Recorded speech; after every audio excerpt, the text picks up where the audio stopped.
नमस्कार दोस्तों। मैं और मेरी वाइफ अभी बात कर रहे थे थोड़ी देर पहले। तो वो क्या फ़ोन चला रही थी, तो उसने देखा कि उसके फ़ोन में एक अच्छे से फ्लैट की रील चल रही थी और मेरे को दिखा के बोलती है कि ये फ्लैट ले लेते हैं। वो फ्लैट था 37 लाख रुपए का, बहुत लग्जरियस फ्लैट था। वाकई बहुत अच्छा था, फर्नीचर भी अच्छा था। उसका वीडियो भी मैं आपको लगा देता हूँ, मैं किस फ्लैट की बात कर रहा हूँ। और फिर मैंने कही वाकई अच्छा है, ले लेना चाहिए। फिर मैंने उसको कुछ चीज़ें समझाई। वो क्या, वो मैं आपको बताता हूँ। तो उसका फिर जो व्यू था वो बदल गया। जब हम कोई फ्लैट देखते हैं तो हम देखते हैं वहाँ की लग्जरी, उसमें क्या क्या लग्जीरियस है। वहाँ का फर्नीचर, उसके डोर्स, उसका भाई टीवी का जो पैनल है वो, वॉर्डरोब्स, वॉशरूम एकदम ऐसे होते हैं चमचमाते। और बालकनी से देख रहे हैं बहुत सारे फ्लैट हैं, नीचे गार्डन में बच्चे खेल रहे हैं, झूला लगे हुए हैं, ओपन जिम है, अंदर भी जिम है, स्विमिंग पूल है। बहुत लग्जीरियस वहाँ दिखता है। पार्किंग दी हुई है, आप वहाँ आराम से घूम सकते हो सेफली। वहाँ प्री प्लान्ड स्टोर्स हैं कॉमर्शियल, तो आप वहाँ से दुकान से परचेजिंग कर सकते हो। तो जब ये सब लग्जरी देखते हैं तो मन करता है कि फ्लैट ले लिया जाए। और जब आप कहीं पे भी सिंपल सा सादा सा कोई मकान लेते हैं तो वहाँ क्या होता है, 30-40 फीट की सामने रोड होती है, बाकी की अपनी सुख सुविधा कितनी होती है। जब जितना पैसा हम फ्लैट में दे रहे हैं उसमें लग्जरी मिल रही है, उतना ही पैसा अगर हम किसी घर में देंगे तो वहाँ लग्जरी आपको नहीं मिलेगी। वो एक सिंपल सा घर आपको मिलेगा, ठीक है। लेकिन एक तरफ है लग्जरी और दूसरी तरफ क्या है, सिंपल सादा घर।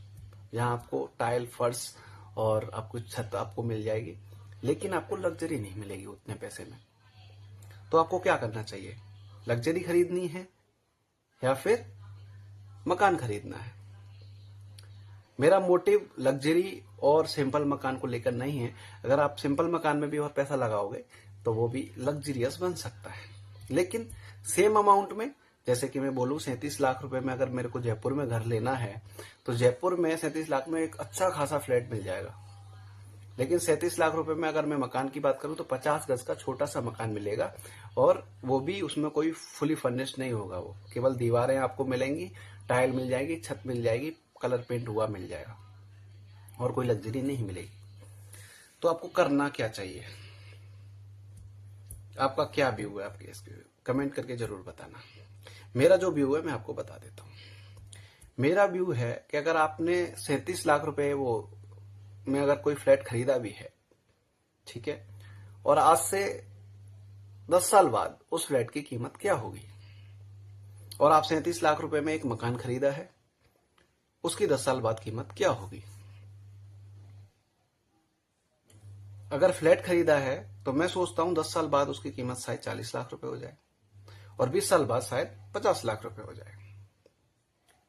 लेकिन जहां आपने जो मकान आज 37 लाख रुपए में खरीदा है, उस मकान की कीमत अगले 10 साल में शायद 60 लाख भी हो जाए, 65 लाख भी हो जाए, और अगले 20 साल में शायद 1.5 करोड़ या 2 करोड़ भी हो जाए। कोई बड़ी बात नहीं है। मैं 50 लाख की क्यों बात कर रहा हूं फ्लैट की, क्योंकि फ्लैट आपका जिस बिल्डर ने बनाया है वो बिल्डर अब नई बिल्डिंग्स बना रहा है, और जो पुरानी बिल्डिंग है वो अब पुरानी हो चुकी है, उसकी प्लम्बिंग पुरानी हो गई, उसका इलेक्ट्रिक पुराना हो गया, उसका पूरा मैनेजमेंट पुराना हो गया, उसकी पेंट पुरानी हो गई। क्या आप पूरी बिल्डिंग की पेंट करा सकते हो? नहीं करा सकते। और जो मैनेजमेंट करते हैं लोग, वेल मेंटेन्ड सोसाइटियों में ही वो चीज पॉसिबल है। बाकी सोसाइटी थोड़े टाइम तक मैनेजमेंट से चलती है, बाकी फिर अपने हिसाब से चलती है। कोई भी आ रहा है, कोई भी जा रहा है, गार्ड भी नहीं है, कुछ नहीं है। प्लम्बिंग खराब हो गई तो हो गई, वो पड़ी है।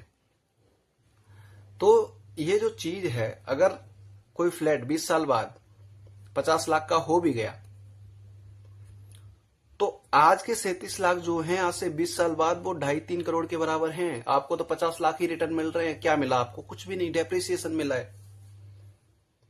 और जहां आपने जो सिंपल सा मकान लिया था 37 लाख रुपए का ही पकड़ लेते हैं, वो आपको 2.5 करोड़ या 3 करोड़ रुपए दे सकता है 20 साल बाद। तो अच्छा रिटर्न आपको कहाँ मिला, घर में मिला या फिर फ्लैट में मिला?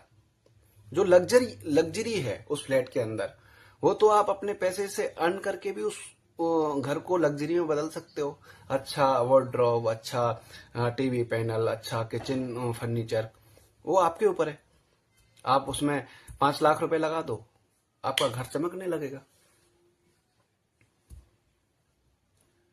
और जहां पे आपने बिल्डर को पैसे दिए थे कि भाई साहब ये पैसे लो और हमें फ्लैट दे दो, अब वो बिल्डर नए फ्लैट्स बना रहा है, तो आपसे पुराने फ्लैट कौन खरीदेगा? आपका फ्लैट बिक जाए, बहुत बहुत बड़ी बात है। और मैं आगे जाता हूं। समझो कि 50 साल बाद, शायद आप रहें ना रहें, आपके बच्चे रहेंगे, 50 साल बाद वो बिल्डिंग अगर डिमोलिश हुई तो उसमें से आपको क्या मिलेगा? ये एक बार बिल्डर से जरूर पूछना। वो आपको गोल गोल घुमाएगा पर क्लियर जवाब नहीं देगा, क्योंकि उसके पास जवाब है ही नहीं। जहां एक छोटे से एरिया में 100 मकान बने हुए हैं और उस जगह की वैल्यू अगर 50 लाख रुपए वर्ग गज भी हो जाए तो आपके हाथ में कुछ नहीं आना लौट के। अगर वो 100 लोग उसमें को सेल करके अमाउंट डिसाइड भी करें तब भी आपके हाथ में कुछ नहीं आना है। और 100 टंटे होंगे कि भाई वकील के पास जाओ, 100 लोगों को बुलाओ, वो सेल होगा, फिर एक आदमी के अकाउंट में आएंगे, फिर वो डिवाइड करेगा, उस पर भी जो सरकार है वो टैक्स लेगी। आपके हाथ में कुछ नहीं आएगा। आपका अमाउंट जो आज आपने इसमें इन्वेस्ट किया वो जीरो। तो अब आप सोच लो, आपको मकान लेना है कि फ्लैट लेना है? मेरा जो पॉइंट ऑफ व्यू था शायद मैं आपको समझा सका। लग्जरी आप अपने घर में क्रिएट करो, फ्लैट्स के ऊपर डिपेंडेंट मत रहो। जो लोग फ्लैट्स में रह भी रहे हैं ना, उनसे एक बार पूछना कि आपने ये जो स्विमिंग पूल है कब यूज किया था, आपने जो यहाँ पे क्लब है वो कब यूज किया था, आप जो यहाँ पार्क देख रहे हो आप कब यूज। वो लोग जो फ्लैट में रह रहे हैं ना, वो ईएमआईओ पे जिंदगी काट रहे हैं। सुबह के जाते हैं, शाम को 8 बजे आते हैं। उन्होंने आज तक ना उस स्विमिंग पूल में डुबकी लगाई है, ना क्लब देखा है, ना पार्किंग देखी है। बस उनको एक ही चीज की टेंशन है हमेशा कि अगले मंथ की ईएमआई कैसे जाएगी, अगर जॉब छूट गई तो कैसे जाएगी। टेंशन मत पालो, और अगर टेंशन पाल भी रहे हो तो घर की पालो, क्योंकि वहां से आपको आपका पैसा रिवर्ट आएगा और बेनिफिट में रिवर्ट आएगा। तो दोस्तों, अगर आप जयपुर के अंदर प्रॉपर्टी देख रहे हो और आगरा रोड पे देख रहे हो, प्लॉट देख रहे हो या मकान देख रहे हो, तो संपर्क कर लो। तिलक हॉस्पिटल और 52 फुट हनुमान जी के बीच वाला एरिया है विजयपुरा। इस विजयपुरा के अंदर हम प्लॉट और मकान सेल करते हैं। अगर आपको कोई अपना मकान सेल भी करना है या कोई प्लॉट सेल करना है तो आप दिए हुए कॉन्टैक्ट नंबर पर संपर्क कर सकते हैं। अभी के लिए इतना ही, बहुत बहुत धन्यवाद। और चैनल को सब्सक्राइब कर लेना, क्योंकि अगर मैं जब मैं नई वीडियो डालूंगा वो आप तक पहुंच सके।